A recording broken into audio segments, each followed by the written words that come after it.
On Producers versus Show, Antwand, Pearman.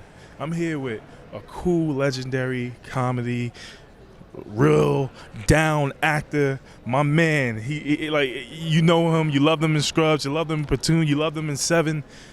He's just gonna tell you about how he stands against evil. Tell him, man. I love it. Stand Against Evil is a Archie Bunker without the social graces.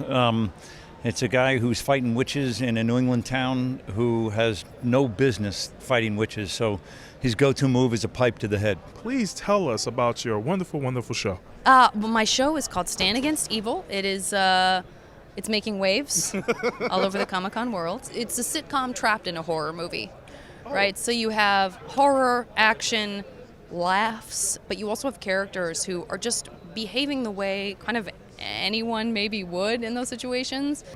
Stand Against Evil. Right. Would you say it's like Gran Torino meets Hocus Pocus?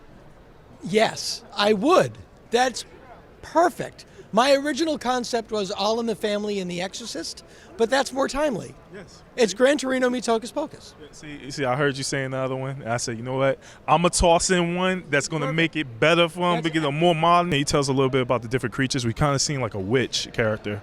There's 172 witches who are trying to kill every sheriff who's ever been a sheriff in this town, because 172 witches were burned at the stake 200 years ago, and now they've come back to get their retribution will be taken out on every sheriff who's ever been here. Yeah. And every sheriff's been killed except for me, because unbeknownst to me, my wife has been going out every night and fighting witches. And the show starts, she's dead. Yeah. Now what do we do? You dig her up. You fight witches, pipe to the head. Pipe to the head, never fails. You fight witches, pipe to the head. You know what I'm saying? That's all you do. No crucifix, no magic dust, pipe to the head. All right. So, you know, it would be cool. I was just talking to my guys because, you know, this kind of reminds me of Evil Dead. You know, like it kind of looks like it pays a little tribute to it. Would it be really cool if, you know, once this really picks up, you know, a crossover? You know, maybe you'll meet Ash and like one Bruce come over here and I'll go over to Bruce. Yep. He's one of my best friends, so that would be right in the right band. Well, we did Burn Notice together. Oh yeah.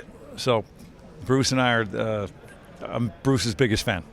So you gotta call him. You gotta ask him. You gotta do it. Like just one episode. Why not? Right? It's the best idea I ever heard. You hear it right now. The best idea he ever heard. Crossover. Stan and Ash together, kicking evils. That's dope. I love it.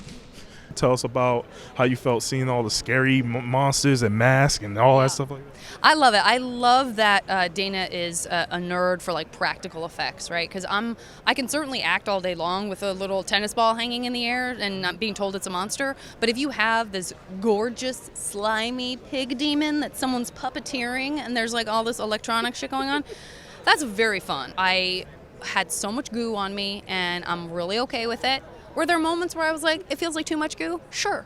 But I came back around. What was the toughest creature that you guys probably worked on? Or can you, I know it's kind of hard to reveal. I'll happily tell you. We have a spider demon that a guy had a full head appliance, solid black contact lenses over his eyes, and then he had a rig on his back with spider legs that came out of it that were articulated.